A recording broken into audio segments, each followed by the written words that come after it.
Merci de nous rejoindre sur Canal 3 Bénin. La classe politique béninoise est déjà en effervescence, c'est pour cause. Le 11 avril prochain, le peuple béninois est appelé aux urnes pour élire son nouveau président pour les 5 prochaines années. La jeunesse politique prend une part très active dans ce débat. Et au nombre des jeunes qui ont constamment animé la vie politique nationale pendant le mandat, le quinquennat de Patrice Talon, figure notre invité du jour, Franck Passassi, ingénieur en énergie renouvelable et efficacité énergétique. Et pourtant, secrétaire du Pujol, entendez, le pôle unifié de la jeunesse de l'opposition, se mure dans un silence plutôt assourdissant depuis environ maintenant 2 ans. Quel est le positionnement de notre invité du jour sur les sujets d'actualité, notamment d'actualité politique? Les prochaines minutes lui offriront l'occasion de partager avec nous sa lecture des événements politiques que nous vivons.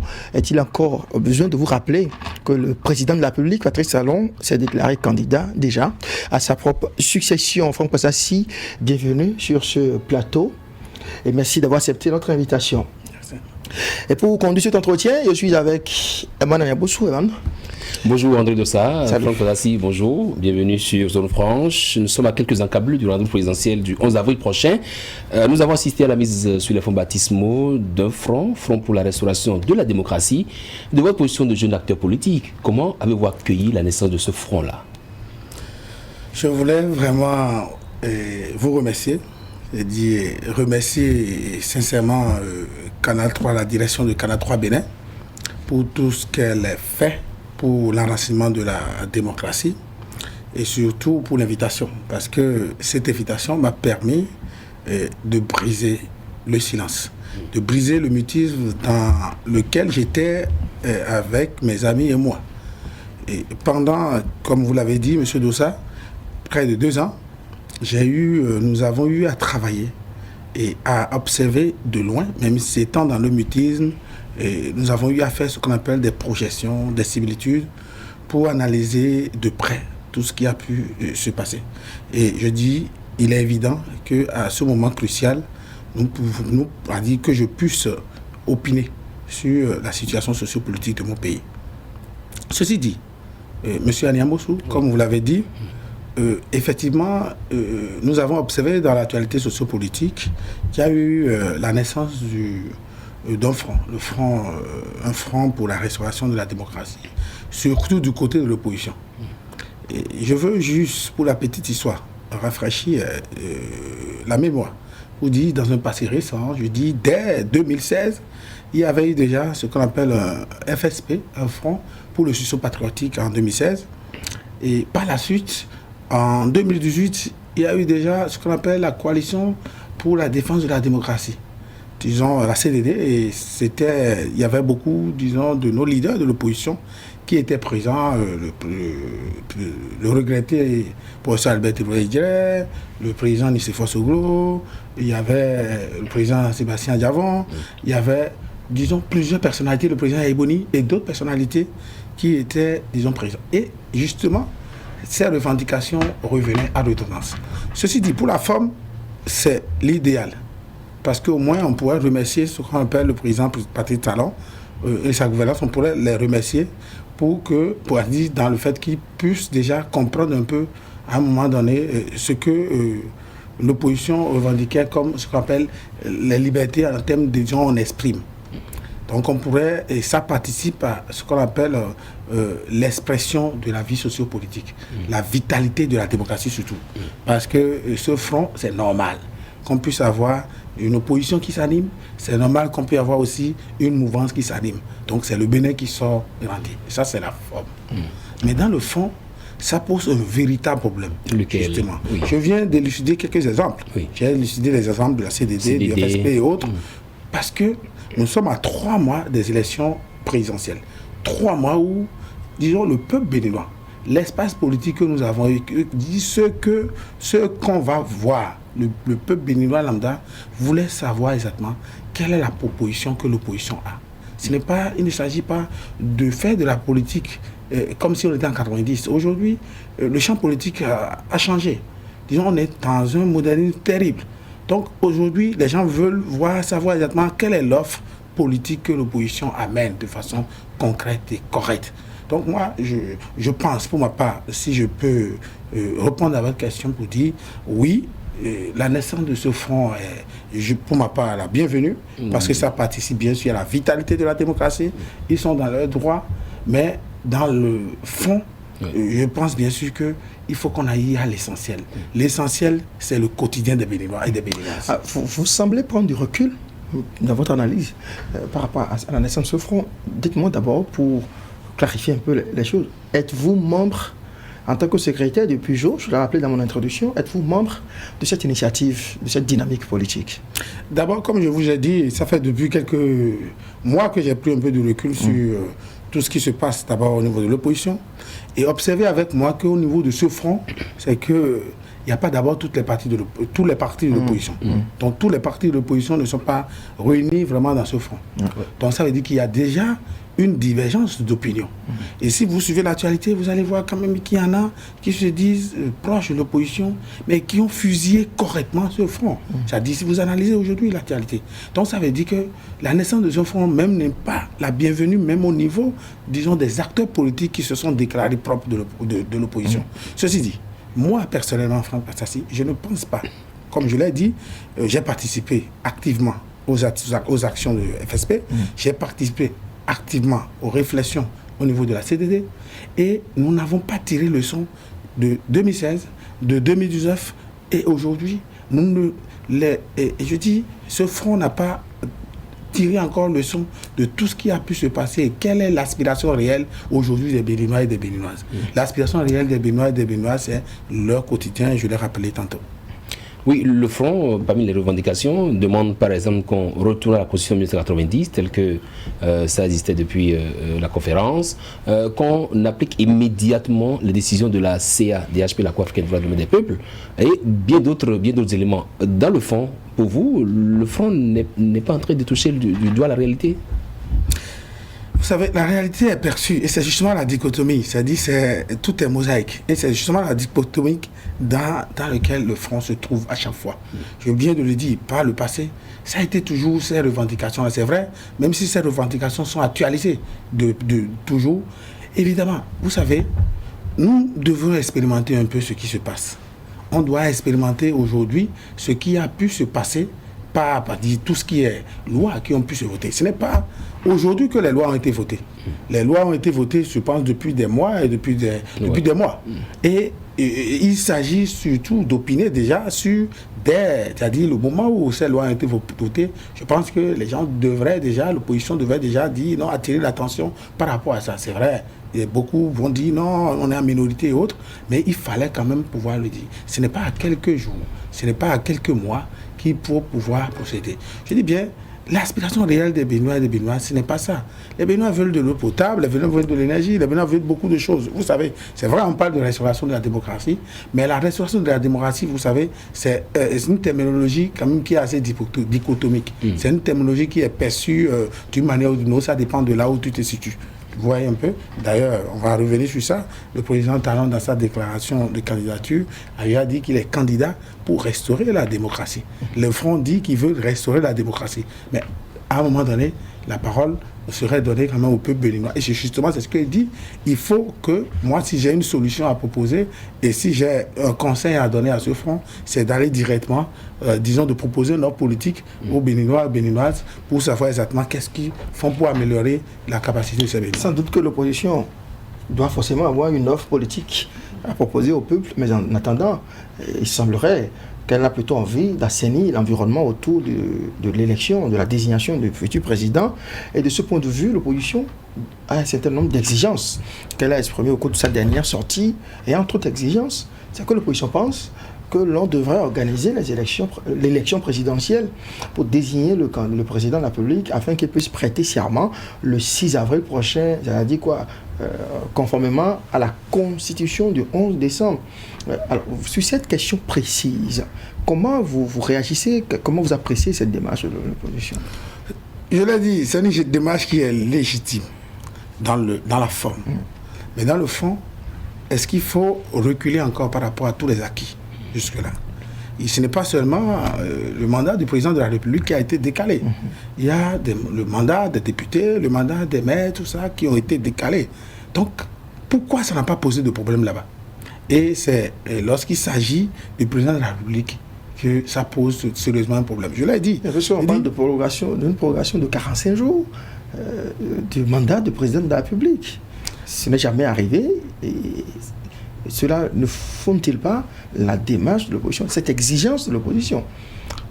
Non, c'est arrivé déjà. Le président Nicéphore Souglo, si j'ai bonne mémoire, le président Nicéphore Souglo n'avait pas prêté serment. À un moment donné, justement, rien n'est écrit dans la Constitution. Rien n'est écrit dans la Constitution. Précise et connue de tous. Mais rien n'est écrit dans la Constitution béninoise, disons, pour dire, à date, pour dire que la Constitution du 11 décembre, auquel l'opposition fait souvent allusion, vous dit que le président doit prêter serment tel jour. Donc la Constitution est restée muette dans cet endroit. L'essentiel, il ne s'agit pas de dire que il prête serment à la fin, le mandat prend fin à partir de la prestation de serment du nouveau président. Bien sûr, voilà, l'essentiel pour nous aujourd'hui, il s'agit d'appréhender les réels problématiques des Béninois et Béninoises. Vous savez, aujourd'hui, je vous l'ai dit, j'ai dit, mais chacun conçoit de sa manière la restauration de la démocratie. Aujourd'hui, il faut définir les priorités. Et justement, c'est à ça. Donc, les 45 jours, moi, je pense que rien n'est prescrit dans la Constitution par rapport à ça. L'évidence, c'est quoi? L'évidence, c'est que nous sommes face à des lois qui sont votées. Vous savez, il ne faut pas faire des lois accoutumistes. Il ne faut pas faire des lois qui nous permettent de dire, bon, on fait des lois, on défait. Non, mais il faut expérimenter ces lois-là. On n'a pas pu expérimenter encore la loi qui nous permet de faire, c'est-à-dire notre nouvelle Constitution qui nous permet d'allier, disons, les élections. Donc, moi, je pense, pour ma part, que nous devrions faire fi de tout ça, de ces débats, et aller réellement dans un débat de front d'idées qui nous permet de retracer les aspirations réelles des Béninois et Béninoises. Alors, quelles sont, selon vous, les chances de cette opposition-là, de ce front-là, de voir ces exigences aboutir dans un contexte comme celui-ci, où nous sommes à quelques mois de l'élection présidentielle? Mais vous savez, le président Patrice Talon, par exemple, a pris un temps. J'ai dit, au cours de son mandat, il a fait ce qu'on appelle un diagnostic propre, dès le départ. Et après le diagnostic propre, il a commencé par amorcer un peu les réalisations. Ça veut dire que le diagnostic, il est parti ce qu'on appelle dans une approche un peu expérimentale. C'est-à-dire une méthodologie analytique qui a permis de faire un diagnostic très propre des besoins, de ce qu'il faut. Et à un moment donné, aujourd'hui, il a dit, bon, ok, nous allons commencer par travailler. Et si vous voyez un peu partout, je ne vais pas parler du pays qui est en chantier, parce que, bon, il y a beaucoup qui m'ont précédé et qui ont parlé, mais l'évidence est là. Et aujourd'hui, il faut observer, lorsqu'il, justement, et vous venez de le dire, qu'il a demandé, disons, qu'il est candidat pour un second mandat, mais avant d'être candidat pour un second mandat, c'est qu'il est allé faire une tournée dans toutes les 77 communes pour toucher du bout du doigt tout ce qu'il a eu fait. C'est ça qu'on appelle l'approche suivie. Donc il a fait cette approche suivie. Aujourd'hui, le front, l'opposition d'abord est divisée. L'opposition est dans un coin en train de demander la restauration de la démocratie pendant que le président Patrice Talon s'active à identifier les besoins, parce que lui-même a reconnu pour dire « j'ai pas été parfait pendant toute ma mandature, mais aujourd'hui, je veux faire mieux ». Et c'est le « je veux faire mieux » là qui lui permet aujourd'hui de parcourir un peu toutes les communes. Et à la fin, il a dit. Donc, pour moi, pour répondre à votre question, les chances sont minimes.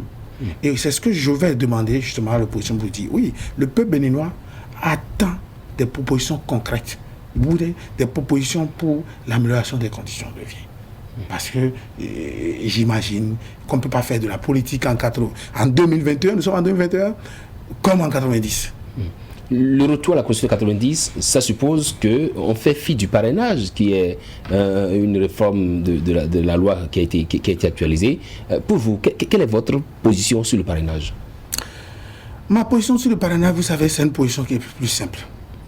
Vous savez, je m'étais inspiré par le passé d'un document qui date de 2012. Je veux dire 2012. Oui. Et ce document avait été publié par l'Union fait la nation d'antan, qu'on appelle le livre bleu de l'Union fait la nation. C'est un livre bleu, c'est un livre qui a été publié en juillet 2012. Depuis 2012, l'Union fait la nation d'antan était membre de l'opposition. Oui.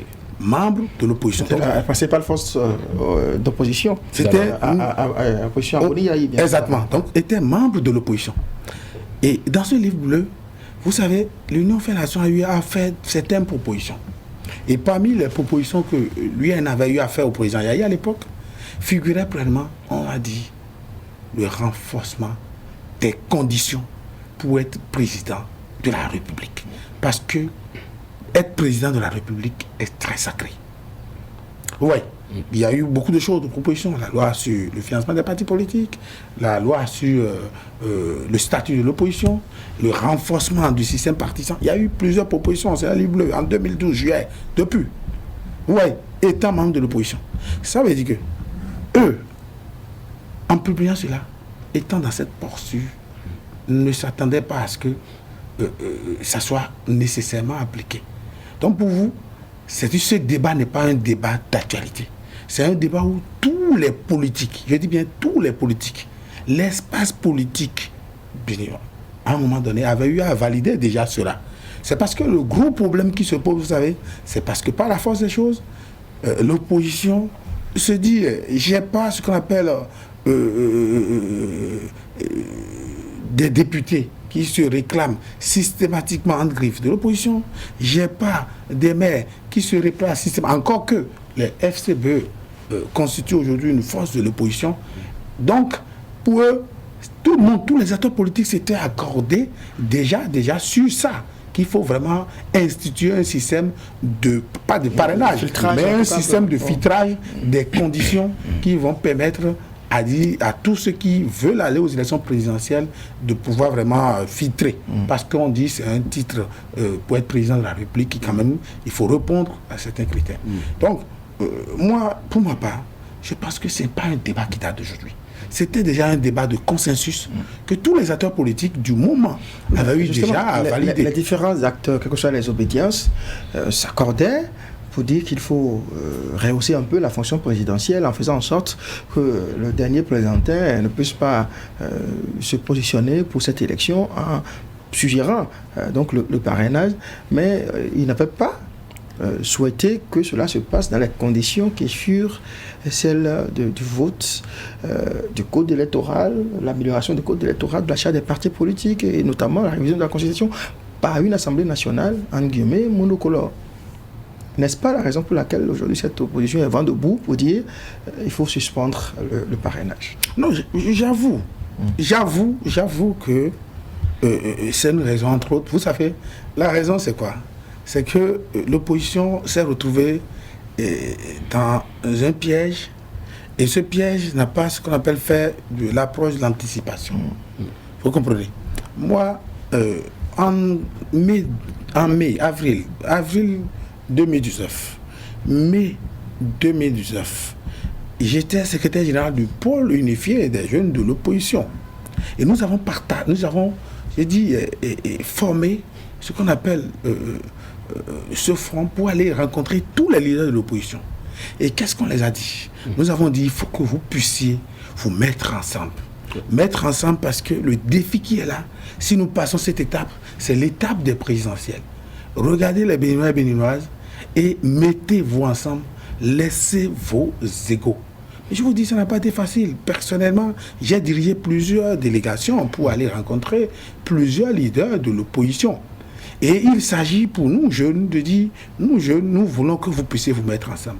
Vous voyez, ça n'a jamais été possible. Vous voyez, ça n'a jamais été possible. Pourquoi? Parce que des questions d'ego, des questions d'intérêt personnel en fait. Donc, ça veut dire que tout se planifie. Ce n'est pas à 3 mois des élections présidentielles que l'opposition a dit, bon, voilà, on est au cul du sac.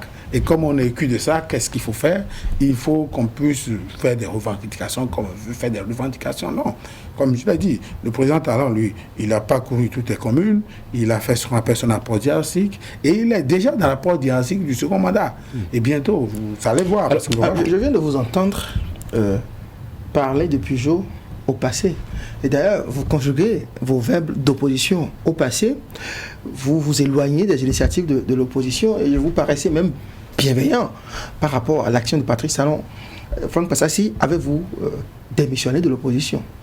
Démissionner, si vous dites démissionner, c'est autre chose. Comme je l'ai dit le plus jour, c'est une initiative qui regroupe, Mais c'était un mouvement, c'est ça? Non, voilà, un mouvement qui regroupe tous les jeunes de l'opposition parce que nous, on a voulu donner un signal fort à nos aînés qui ne s'entendaient pas à l'époque. On a dit, tout jeune, que tu viens de n'importe parti, que tu viens de n'importe quel parti politique de l'opposition, on a décidé de se mettre ensemble pour montrer l'idéal, la voie à suivre à nos aînés.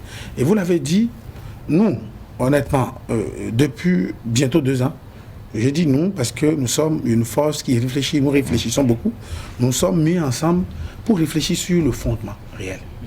Le fondement réel parce que on était au début, on s'était incompris, c'est-à-dire la méthode du président Patrice Talon était incomprise, mais finalement on a commencé par voir l'aboutissement parce qu'on n'était pas habitué à cette méthode-là. La méthodologie depuis près de 56 ans, parce que le président Patrice Talon a pris le pouvoir en 2016, donc après 56 ans d'indépendance. Donc on n'était pas habitué à cette méthodologie-là. Donc à un moment donné, on s'est dit, mais cette méthode, est-ce que c'est la bonne? Nous avons commencé pas très tôt par afficher. Et au bout, on s'est mis ensemble. Donc comme vous avez dit, nous avons pris du recul, on a analysé, on a fait de l'introspection, et par la suite, moi je suis un jeune acteur politique, qui aime aller au fond, qui n'aime pas ce qu'on appelle le mutisme, qui n'aime pas rester dans la production du silence éternel, mais qui quand même veut aller partager le quotidien des Béninois et Béninoises. Qu'est-ce que vous me conseillez de faire dans ce cas? Je suis obligé, parce que je suis venu à une évidence où j'ai vu que, qu'on va ou non, le président Patrice Talon, ou du moins c'est la philosophie qui sous-tend, je ne vais pas dire le président parce que j'ai dit le président c'est autre chose, mais la philosophie qui sous-tend sa gouvernance, c'est une philosophie quand même qui peut nous amener à un décollement. Ça veut dire qu'en réalité, nous sommes dans une nouvelle dynamique et l'opposition doit ajuster son plan d'action. Bien sûr. Je l'ai dit, j'ai dit qu'on ne fait pas de la politique comme si on était en 90, nous sommes en 2021, où il y a une maturité réelle du peuple béninois. Il y a cette maturité, on n'était pas en 90 où à un moment donné, il faut aller de regroupement en regroupement et des regroupements circonstanciels. Non, aujourd'hui, il s'agit de toucher du bout du doigt la réalité des Béninoises et Béninoises. Est-ce que vous voulez nous dire, monsieur Passassi, que vous êtes parti de l'opposition et que désormais vous prenez place aux côtés de la mouvance présidentielle? L'évidence est là, ce n'est pas moi qui vous le dis, c'est que nous sommes dans une évidence. Et lorsqu'on est dans une évidence, nous sommes jeunes. Et lorsqu'on est une jeunesse, il faut pouvoir s'assumer. Nous avons, disons, beaucoup de Béninois et Béninoises qui nous portent dans leur cœur. Et ceux-là qui nous portent, tous les jours que Dieu fait, on reçoit ce qu'on appelle des témoignages favorables. C'est vrai, tout n'est pas parfait, parce que le président lui-même l'a dit. Il a dit en 5 ans ou en 4 ans, et je n'ai pas été parfait, il y a des choses que je compte l'améliorer. Donc, à un moment donné, en demandant, oui, l'opposition, pour l'instant, je dis bien, est inorganisée. Et nous voulons nous exprimer. On veut participer à ce qu'on appelle l'émergence de notre pays. Et pour cela, je pense qu'on pourrait vraiment apporter du crédit. J'ai dit, départ de l'opposition, c'est vraiment une évidence. Ce n'est pas qu'on quitte l'opposition, démission. Si vous dites démission, ça paraît un peu, la démission paraît un peu trop ambitieux. Mais on est face à une évidence qui nous amène à une réalité, qui nous amène à pouvoir... Pourtant, vous êtes Pujol, c'est-à-dire jeune de l'opposition, ex-qualité membre de l'USL, l'ancien parti de Sébastien Adjavon. Dites-nous, quels sont vos rapports actuellement avec Sébastien Adjavon? Parce que, de toute évidence, vous n'êtes plus de l'opposition, vous n'avez en tout cas plus un discours d'opposition. Quels sont vos rapports avec Sébastien Adjavon? Est-ce que vous l'avez abandonné? Comment ça s'est passé? Dites-nous, racontez-nous. Vous savez, pour la simple raison, pour ce que M. Sébastien Adjavon a été pour moi, je préfère ne pas parler de mes rapports avec lui publiquement parce que je le respecte et je respecte sa famille. Mais il est au courant, il sait très bien ma nouvelle position politique. Ma nouvelle position politique n'est pas, comme le dit, de soutenir parce qu'on veut soutenir, mais je soutiens l'évidence. L'évidence, c'est que le Bénin est réellement en train de décoller. Et la réalité en face. La réalité en face. Je suis scientifique. Hein, je rappelle que vous fûtes justement partisan de Patrice Talon, partisan de la rupture, en tant que président de la jeunesse ABT, qui a travaillé aux premières heures du régime de Patrice Talon, puis après vous avez rompu les amarres pour rejoindre l'opposition. Aujourd'hui, vous trouvez que oui, l'évidence s'impose à vous, Patrice Talon fait décoller le pays.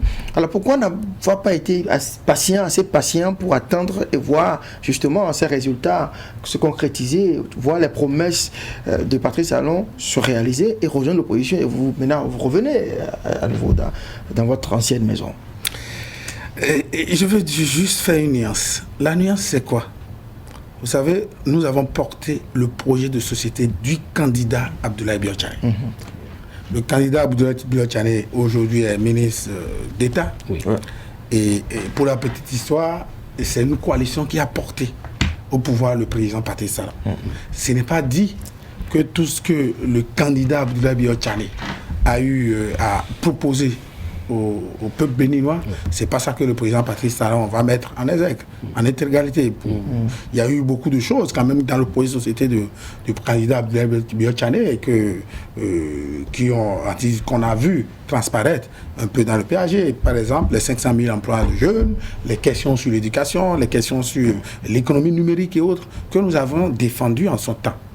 Mais aujourd'hui, nous sommes partis. Pourquoi? Parce que nous avons constaté que l'idéal que nous avions, et qu'on prônait à l'époque, c'était pas ça. Et je l'ai mentionné dans ma lettre de démission, parce que je dis, nous sommes dans... C'est-à-dire, je l'ai mentionné dans ma lettre de démission. Autrement dit, j'étais parti parce que justement, nous n'avons pas compris le diagnostic. N'oubliez pas, nous n'étions pas... Moi, j'ai pas voté au premier tour pour le candidat Patrice Talon.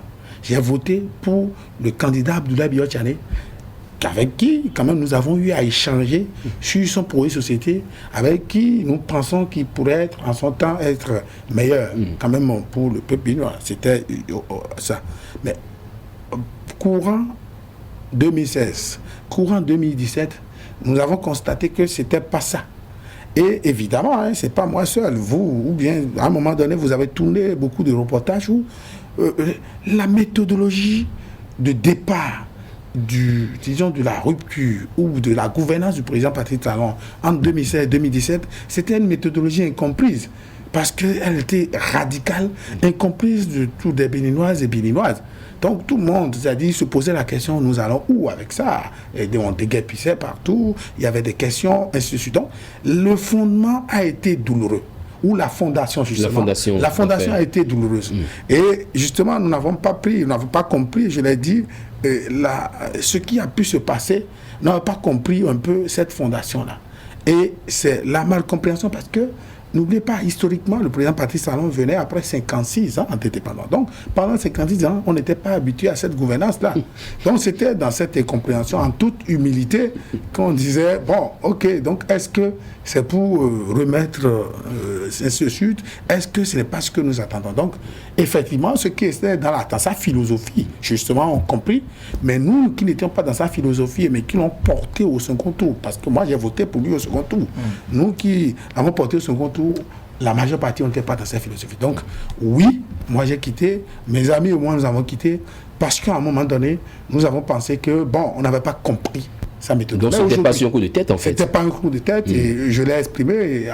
Et d'ailleurs, même ma lettre de démission n'était pas adressée à Patrice Talon, parce que le président Patrice Talon, ma lettre de démission était adressée, bien sûr, au Abdoulaye Biotchane, le président Abdoulaye Biotchane. Je rappelle, moi, j'ai fait l'amabilité de partager avec moi les raisons pour lesquelles vous vouliez démissionner, vous vouliez rompre les amarres, et vous l'avez fait, et vous êtes allé faire une expérience dans l'opposition. Quelles sont les leçons que vous tirez aujourd'hui de cette expérience, c'est-à-dire cette présence, cet activisme au sein de l'opposition, Franck Kassassi? Leçon première, je vous dis, sans toute humilité et sans flécher, c'est la première leçon que j'ai tirée, c'est que nous, jeunes, je dis ça, je donne un exemple à tous, c'est un exemple, c'est une évidence, à tous les jeunes, nous devons savoir ce qu'on appelle prendre du recul lorsqu'il s'agit de prendre du recul. Parce que le deal politique ou l'espace politique, ce n'est pas seulement un espace d'intérêt privé, c'est un espace d'intérêt général. Première leçon, je pense aujourd'hui qu'il faut, et je l'ai dit et je le mentionne encore, que nous n'avons pas compris, mais on est face à l'évidence. Donc, première leçon que nous tirons, il faut qu'on puisse s'approprier déjà de ce type de gouvernance ou de ce type de philosophique de gouvernance qui nous amène à penser réellement au Bénin et non à penser à l'individu que nous sommes lambda. Donc voilà. Êtes-vous en train d'affirmer, par exemple, que les acteurs de l'opposition, en fait, ne pensent pas au peuple, à l'intérêt général, mais à eux-mêmes, et pourtant c'est eux, ils prétendent représenter le peuple, ils prétendent défendre les intérêts du peuple? Je ne saurais le dire, mais je l'ai dit. Mais vous savez, j'ai dit, les questions de parrainage, par exemple, vous m'avez posé cette question de parrainage. C'est tous les acteurs politiques qui se sont accordés, à un moment donné, qu'il faut renforcer, densifier les conditions qu'il faut pour pouvoir se présenter aux élections présidentielles. C'était une question qui était lucide. Je vous ai donné l'exemple du livre bleu de l'Union fait la Nation, publié en juillet 2012, où l'Union fait la Nation était membre actif de l'opposition, donc qui faisait quand même... Donc, vous voyez, ça dépend. Lorsqu'on change de l'autre côté, il faut pouvoir penser à l'intérêt personnel ou les privilèges qu'on perd, ou bien on change de ce côté, ainsi de suite. Moi, je pense que nous, jeunes, et nous devrions savoir raison garder. Nous devrions voir un peu aujourd'hui l'intérêt, et qui est un intérêt général. Donc, en termes de projection, en termes d'anticipation, nous devrions travailler à un peu faire la lecture, à faire ce qu'on appelle la part des choses, et être un peu plus dans nous-mêmes pour savoir ce qui est bon, tirer ce qu'on appelle le bon du livret. Justement, Franck, je vous laisse. C'est bon, allez-y. Franck Passassi, dites-nous concrètement, qu'est-ce qui vous a séduit dans l'action de Patrice Talon? Qu'est-ce qui, chez Patrice Talon, ou si vous voulez, dans la gouvernance de Patrice Talon, vous a fait changer d'avis, vous a fait revenir au bercail? Surtout que vous parlez de l'évidence. Bon, l'évidence, ça, merci beaucoup. Ça, je dis bien merci parce que, vous savez, je parle de l'évidence. Parce que moi, j'ai mis le signe de, je ne vais pas dire ralliement, mais le signe de mon charme, de la philosophie de la gouvernance. Je dis la philosophie de la gouvernance Patrice Talon sous l'évidence. Pourquoi? Parce que je suis ingénieur dans le domaine de l'énergie. Et étant ingénieur dans le domaine de l'énergie, j'ai les outils nécessaires qui me permettent d'apprécier ce qu'on appelle les indicateurs de performance. Je l'ai dit, le président Patrice Talon a pris le pouvoir dans un contexte historique, après 56 ans de l'indépendance de notre pays. Donc en 2016, on était à 56 ans de l'indépendance de notre pays. Ça veut dire que tout ce qui a pu se faire dans le secteur de l'énergie, depuis ce temps jusqu'à 56 ans en 2016, nous avons ces données-là. Je vous donne peut-être 4 ou 5 exemples. 4 ou 5 exemples dans le secteur de l'énergie de façon claire et nette. Allez-y. Avant, nous avons, en 2016, on avait un taux d'autoproduction. L'autoproduction, ça veut dire que c'est nous-mêmes qui produisons notre propre capacité d'énergie. On avait un taux d'autoproduction de 0 MW. En 2020, nous sommes arrivés à 180 MW. Vous savez ce que ça veut dire de façon claire?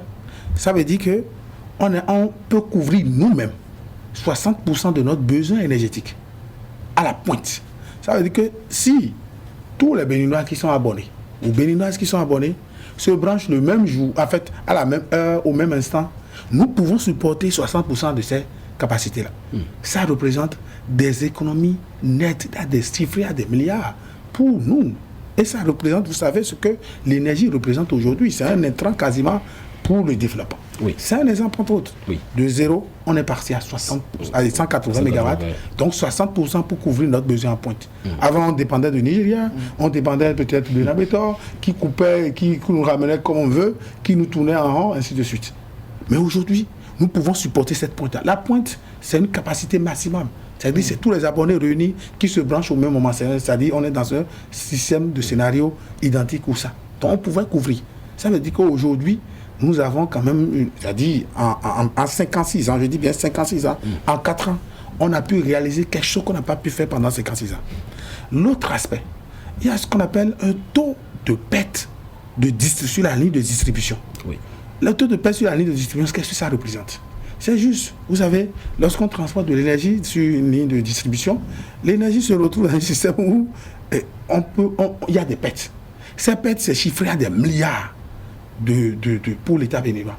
Mais de 2016 à 2020, il y a eu, c'est-à-dire le taux de perte en 2016 était de 24%. Mais aujourd'hui, le taux de perte est à peu près de 22%. 2%, c'est des milliards d'économies. Milliards d'économies. Mais je ne peux pas savoir ce que ça veut dire. Et au-delà de tout, je vais loin. Parce que c'est ça qui constitue ce qu'on appelle la réalité des Béninois et Béninoises. Le délestage. Tout le monde en dit. De façon pratique. On était en 2016 à près de 75 heures de délai. La durée moyenne de délestage, c'est 75 heures. Aujourd'hui, on est à 13 heures. Et ces délestages ne sont pas dus au fait que, parce que je viens de dire que nous avons notre capacité d'autoproduction, ne sont pas dus au fait que nous manquons d'énergie, mais c'est dû au fait que le système est vétus, et c'est normal, c'est un système gigantesque, où il faut pouvoir, quand on achète de l'énergie, il faut bien... On la perd d'une manière ou d'une autre, parce que vétus. Donc il faut bien le moderniser. Et deux exemples que je vais donner, c'est que c'est au départ, en 2015, j'ai dit 2015, on était à 1775 localités électrifiées. 1775 en 2015. Aujourd'hui, en 2020, on est à près de 2099 localités. Je dis bien, il faut replacer le contexte. Le contexte, c'est que nous étions à 56, c'est-à-dire 56 ans. C'est-à-dire qu'il ne faut pas regarder ce qui s'est fait en 4 ans, mais il faut regarder ce qui s'est fait en 56 ans, et par rapport à ce qui s'est fait en 4 ans. C'est pour ça que je dis c'est historique. Je dis bien, je fais face à l'évidence. Et ça, je le redirai. Et dernier exemple que je donnerai, je ne vais pas légitimer parce que je vais revenir, c'est que on était à un taux de couverture moyen de 27% en 56 ans. Mais on est allé à 30% à peu près. Il y a 3% de bons. 3% de bons en 4 ans, c'est un travail gigantesque qui a été fait. Je parlerai, et ce qui touche le quotidien des Béninois et des Béninois, je donnerai 2 autres exemples qui sont... C'est-à-dire, il y a un décret. Il y a beaucoup de décrets. Il y a près de 160 décrets pour renforcer le cadre juridique et le cadre institutionnel dans le secteur de l'énergie. 160, vous imaginez. La production intellectuelle a été, je dis bien, féconde. Mais parmi les 2 qui peuvent vraiment nous renforcer le quotidien des Béninois, il y a ce qu'on appelle le décret portant les normes minimales de performance énergétique. Les normes minimales de performance énergétique pour les lampes, les réfrigérateurs et les lampadaires. Combien de Béninois ne disent pas chez lui à la maison, vous dit ma facture d'électricité me coûte très cher. Combien de Béninois ne disent pas que mon système de clim me consomme beaucoup, ainsi de suite. Mais il y a un décret depuis juin, applicable depuis juin, qui interdit quand même l'importation de... C'est historique. Vous savez ce que ça fait? Ça permet à l'État béninois, je dis bien, d'économiser près de 85 milliards de francs CFA. Parce que l'objectif, ça a été dit, 85 mégawatts, mais c'est près de 85 milliards de francs CFA. Et mieux, ça permet à tous les Béninois, parce que si vous achetez plus des lampes, vous dites achetez des lampes économiques, et qui ne vous coûtent, c'est-à-dire même si ça ne vous coûte quasiment rien, un peu plus, et que vous économisez sur votre portefeuille, vous économisez sur un portefeuille, il y a le portefeuille, vous-même, votre facture, vous payez moins cher. Les clims économiques, les réfrigérateurs économiques, les lampes économiques. Donc ce décret seul, vous imaginez l'impact social que ça peut avoir. Mieux, nous avons beaucoup de lois de renforcement dans le secteur de l'énergie, des énergies renouvelables. Il y a le code de l'électricité, il y a beaucoup de qu'on appelle de politique énergétique, politique dans le secteur des énergies renouvelables ou bien de maîtrise énergétique. Mais ce qu'on voit, dernier exemple, ce qu'on voit, vous voyez dans le cas de l'affâtage, il y a des lampadaires solaires qui se mettent. Nous avons vu des lampadaires solaires par le passé. Je peux vous dire que ces lampadaires solaires qui sont en train de mettre, c'est-à-dire qui sont là sur des rues du projet Alphatage, c'est des lampadaires solaires ultra révolutionnaires. Parce que, oui, je vais vous dire, je vous parle de ce que je sais.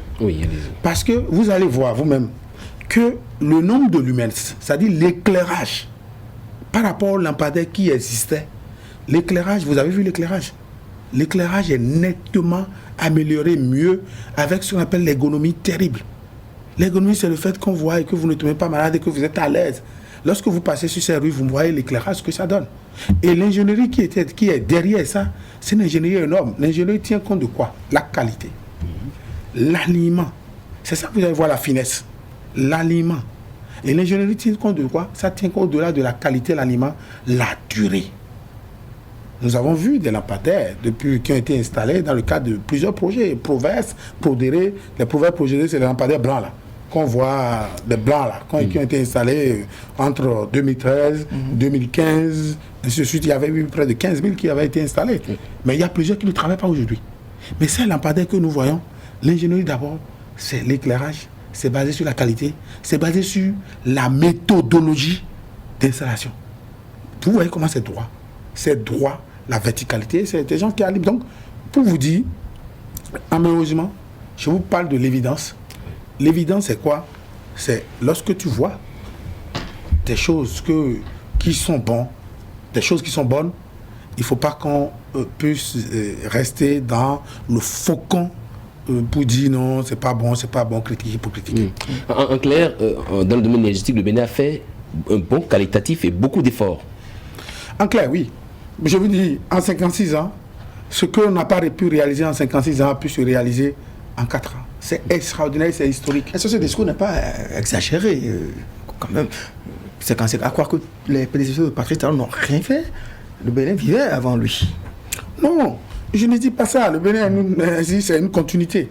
Mais je vous parle tout le temps, je vous reviens, je parle de l'évidence. L'évidence, c'est quoi? C'est que moi, en tant qu'acteur dans le secteur, nous avons vu, je vous ai donné des exemples palpables.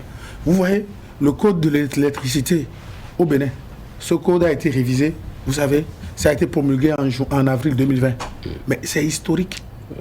Parce que c'était des débats sur des débats.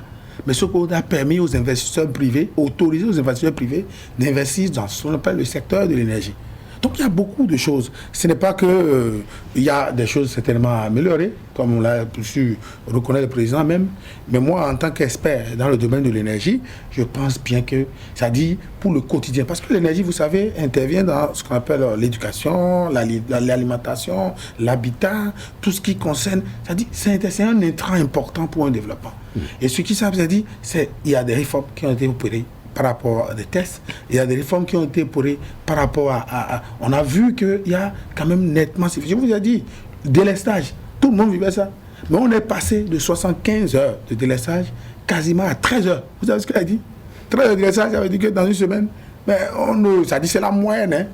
Donc 13 heures de délestage, et ce n'est pas dû au fait qu'on ne manque pas, parce que nous-mêmes, nous avons notre propre capacité de production qui est estimée à près de 180 MW. Et qui va être renforcée. Parce que la pointe, c'est à peu près 320. La construction en cours de notre centrale et des centrales photovoltaïques. Alors, on voit que vous parlez des actions de Patrice, on a beaucoup de passion, déjà. Vous qui, il n'y a pas longtemps, étiez encore bâti pavillon opposition. Ça veut dire que d'emblée, on ne peut plus se tromper à votre sujet. Vous avez donné dos à l'opposition. Alors, vous avez atterri où dans la rupture? Dans quel parti politique? Où êtes-vous désormais? Vous savez, je ne dirais pas... Vous avez adhéré à quel parti politique, je veux dire? Mais avant de répondre à votre question, je vais prendre le président Patrice Talon, sa philosophie de gouvernance, et je vous répondrai.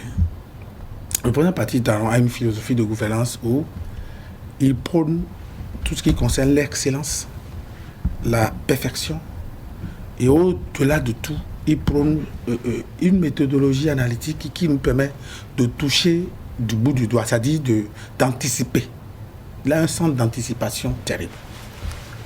Et aujourd'hui, lorsque j'ai vu sur l'espace, c'est-à-dire dans l'espace politique béninois, le parti qui répond vraiment à mon aspiration et qui me permet de continuer les prochains combats, c'est l'Union progressiste. Pourquoi? Vous allez me dire ça? Tout à fait.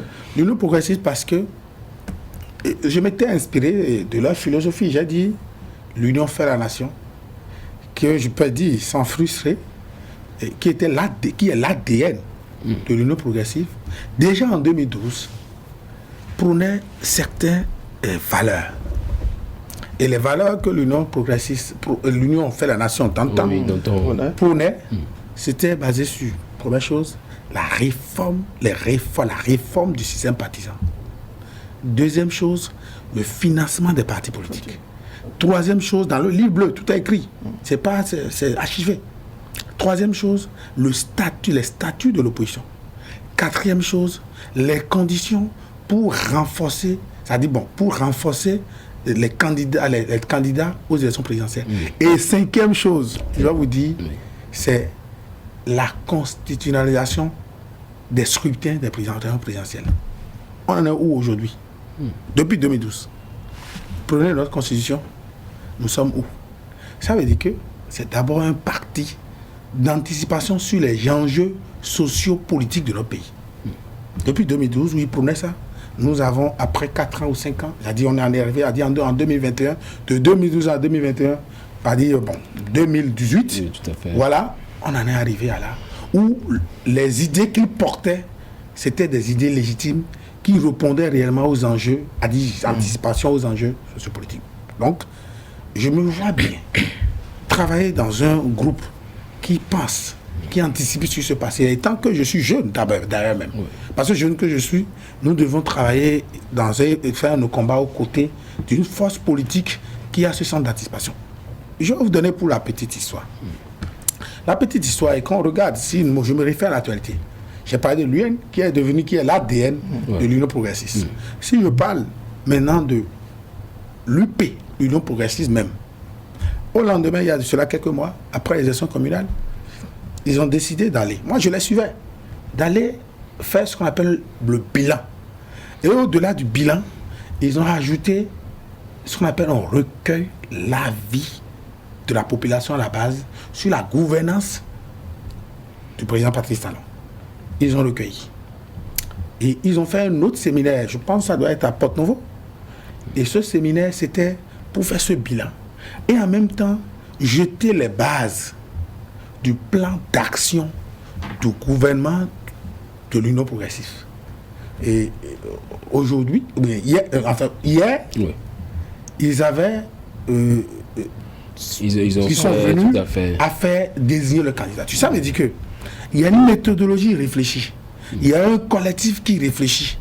Il y a ce qu'on appelle un aspect qui permet à tout jeune de pouvoir s'exprimer. C'est le sens de l'organisation. C'est quand même curieux que vous, Franck Passassi, vous adhériez à l'Union progressiste alors que votre leader politique, Abdoulaye Biotchane, préside un autre parti politique, d'ailleurs de la mouvance.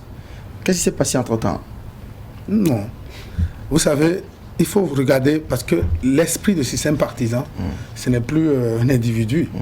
Je ne regarde pas le BR, je ne regarde pas le président Abdoulaye Biotchane, mais je regarde un ensemble. Je regarde une philosophie. Mais qu'on va ou non, l'Union progressiste, ce que je voulais dire, est animé aussi par des valeurs. Et aujourd'hui, l'esprit, si nous sommes jeunes, nous devons rentrer dans un esprit de valeurs. Je vous ai parlé de valeurs. D'accord. Le BR en est-il dépourvu? Bien présidé par Abdoulaye Biotchane. Je vous ai parlé des valeurs de l'organisation. Je vous parlerai des valeurs en termes d'idéologie. Moi, je suis social-démocrate. Et vous savez, l'Union progressive est social-démocrate de la gauche. Donc, je peux, ce sont mes valeurs. Je me retrouve intégralement. Dites-nous, on ne va pas faire langue de bois ici. Nous sommes en zone franche. Abdoulaye Biotchane, vous avez fait quoi? Qu'est-ce qui s'est passé en temps? Vous n'êtes plus ensemble. Racontez-nous un peu. On a besoin de savoir pourquoi vous voulez tourner dos, pourquoi vous ne faites pas le choix du BR de Abdoulaye Biotchane, entre autres, et que c'est plutôt l'UP de Bruno Amoussou et consorts que vous avez choisi. La personne d'Abdoulaye Biotchane, je ne parle pas du secrétaire général du parti BR, c'est mon papa.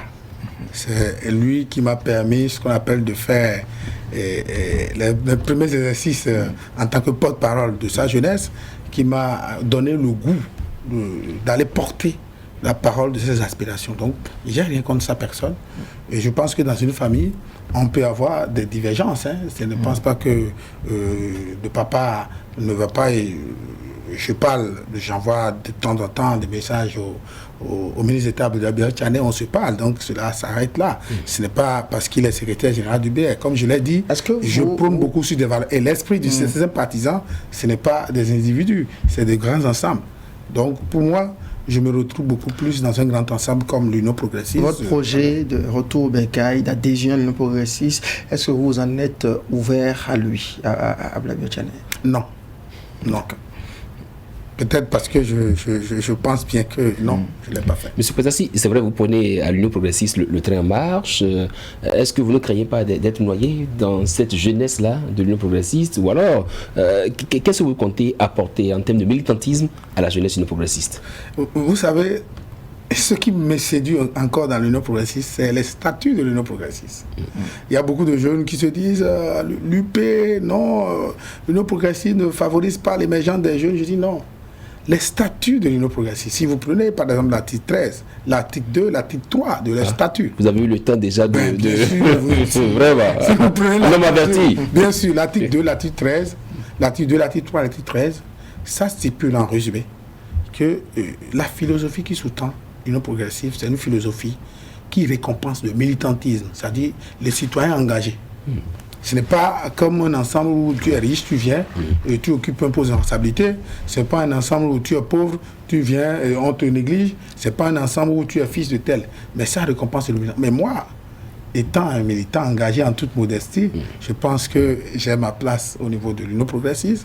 Et c'est, comme je l'ai dit, la conviction qui est aujourd'hui la mienne correspond fondamentalement à ça. Donc, je me retrouve parfaitement en adéquation avec cette philosophie-là. C'est possible que vous vous retrouviez parfaitement dedans. Mais c'est qui votre mentor au sein de l'Union progressiste? C'est qui votre maintien, qui vous tient la main au sein de l'Union progressiste? Il ne faut pas que je fasse des jaloux. Hein. Vous en avez plusieurs? C'est un collectif. Ah d'accord, qui? C'est un collectif. Au sein de l'Union progressiste, il y a des courants, il y a des lobbies, il y a des groupes d'influence, des groupes d'intérêt. Alors, puisque vous parlez, apparemment, ils sont nombreux vos mentors, c'est à laquelle auxquels des courants de pensée de l'UP vous appartenez? Mon courant à moi, c'est le courant de la jeunesse. Et moi, je pense que... Et il y a beaucoup de jeunes aussi influents dans l'UP. Mon courant à moi, c'est le courant de la jeunesse, c'est le courant qui permet l'émergence des forces politiques, ou du moins le courant de Luc Atoko, par exemple? C'est un courant très fort. Ah d'accord. Oui, ce qui prône la dynamique, une dynamique appréciable, donc voilà. Ah d'accord. C'est assez évocateur de toute façon. Non. Donc c'est donc Luc Atoko votre mentor dans l'Union progressiste? Mais si vous le dites, hein, moi je n'ai pas envie de... non, c'est à vous de nous le confirmer ou l'infirmer. Alors Patrice Talon a déclaré sa candidature, en tout cas il est allé crescendo, hein, ça fait un moment où il essaye d'aviser, de lever un coin de voile sur ses ambitions par rapport à la présidentielle du 11 avril. Et à Adjoron, dernière étape de sa tournée, il a davantage affirmé, il veut continuer, il veut que la dynamique continue. Et par ailleurs, puisque nous parlons de dynamique continue, ça correspond aussi à votre choix au sein de l'Union progressiste, choix du mentor. Alors, comment vous réagissez? Qu'est-ce que vous pensez de cette décision du chef de l'État de poursuivre l'œuvre, en tout cas de se proposer, n'est-ce pas, au peuple béninois, n'est-ce pas, pour poursuivre l'œuvre qu'il a entamée à la tête du pays? Comment vous appréciez cette décision? Vous savez, dans un premier temps, rien n'est interdit. Du point de vue loi, constitution, au président Patrice Talon, aujourd'hui, de se présenter pour un second mandat. Rien. Donc, je pense qu'il est de droit, de fait, que la personne du président Patrice Talon puisse décider de pouvoir se présenter pour un second mandat. Deuxième chose, et je pense, et je suis sûr que ça doit être ça qui l'a beaucoup stimulé, c'est qu'il a fait une tournée. Une tournée de prise de contact ou une tournée de réduction de comptes dans les 77 communes du Bénin. Et c'est à l'issue de ça qu'il a constaté de visu. Je pense que lui-même n'avait pas, peut-être, il était beaucoup plus philosophique dans son approche, mais aujourd'hui, lorsqu'il a fait cette tournée, il a constaté qu'au bout de cette tournée, des réalisations ont été faites. Il en est fier des fois, et des fois, il pense qu'il dégage un sentiment qu'il faut continuer, d'insatisfaction. Je suis d'accord, parce que lui-même l'a dit, il y a des parties où moi-même, je ne me retrouve pas, mais il y a des parties où je pense qu'il faut améliorer. Donc à partir de là, que le président Patrice Talon décide de rempiler, et ça je l'ai dit, il y a de cela quelques jours, c'est son droit absolu. Et on doit continuer cette dynamique-là. Et cette dynamique, je trouve assez légitime qu'elle puisse continuer. Alors, quelles sont les chances de réélection de Patrice Talon? Cette chance appartient aux Béninois, aux Béninoises vu les réalisations que son gouvernement a eu à faire pendant ces 5 ans. Donc, moi, je pense bien sûr que la dernière décision revient au peuple béninois. Mais pour ma part, je reste dans une position où le président Patrice Talon pourrait être le prochain président de la République du Bénin dès juin. Je pense, ouais, juin 2021. Mais est-ce que, je suis désormais jeune acteur de la mouvance, est-ce qu'il pourra compter également sur vous pour remplir? Il compte déjà sur moi pour remplir, je l'ai dit. J'ai dit, moi, je suis séduit par l'évidence. Étant séduit par l'évidence, quelqu'un qui est séduit par l'évidence devient de ce fait ce qu'on appelle un admiratif, disons, de cette philosophie-là. Moi, je dis, j'admire beaucoup la philosophie. Je n'ai pas une question de personne, ce n'est pas une question de parce que Patrice Talon, non, c'est une question de cette philosophie de gestion, cette philosophie de gouvernance qui nous amène, nous jeunes, à pouvoir savoir qu'on peut compter réellement sur quelque chose dans un avenir très proche. Vous semblez convaincu de la réélection de Patrice Talon, pourtant vous, désormais anciens amis politiques, anciens alliés politiques, jure le contraire et pense que plutôt le 6 avril, il devra passer service à un autre président. Sur quoi comptez-vous? Moi, je compte sur... Je sais que les Béninoises et Béninoises savent très bien et touchent du bout du doigt tout ce qui a pu être fait pendant cette période par le président Patrice Talon. Et savent très bien qu'il est nécessaire, évident, que tout ce qui a été fait pendant cette période, il faut pouvoir donner une autre dynamique à ça, et continuer cette dynamique-là.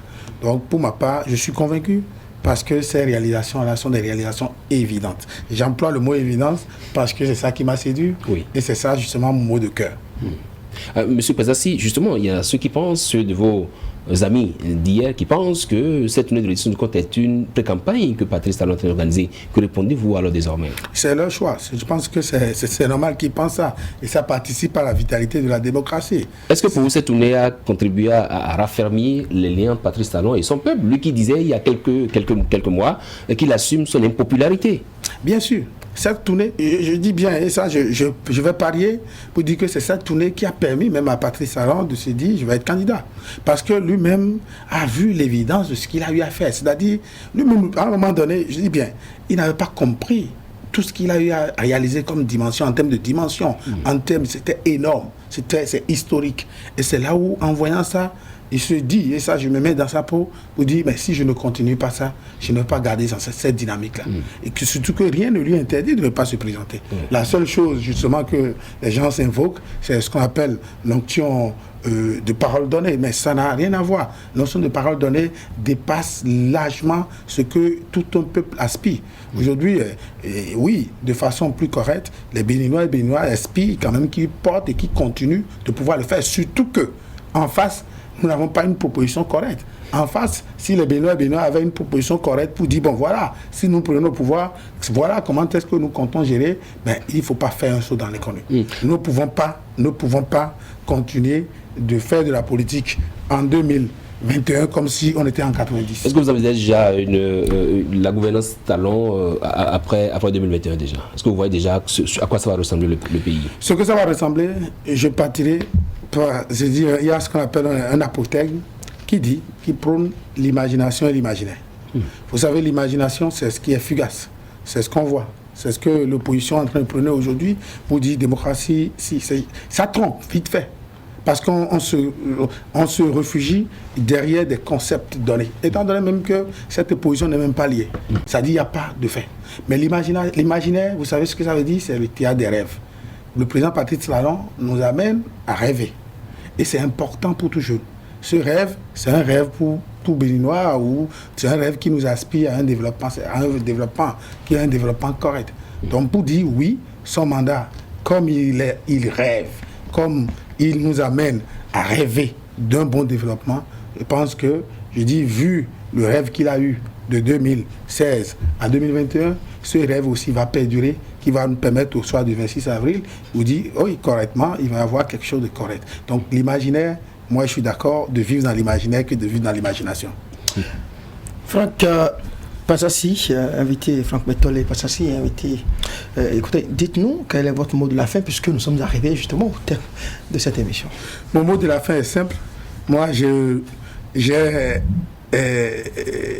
suis pressé de descendre dans l'arène aux côtés de mes frères et sœurs du plateau d'Abomey, notamment d'Abomey et précisément de Djebé, pour battre campagne aux côtés du président Talon pour sa réélection en 2021. Donc c'est un rêve, ce rêve est là et mes frères et sœurs du plateau d'Abomey peuvent compter sur moi dorénavant que nous allons activer ce qu'on appelle la nouvelle dynamique. Merci beaucoup, Franck Passassi, merci d'être passé sur ce plateau. Merci, Madame Niabossou, de m'avoir accompagné, chers amis téléspectateurs. Merci de nous avoir suivis. Au revoir.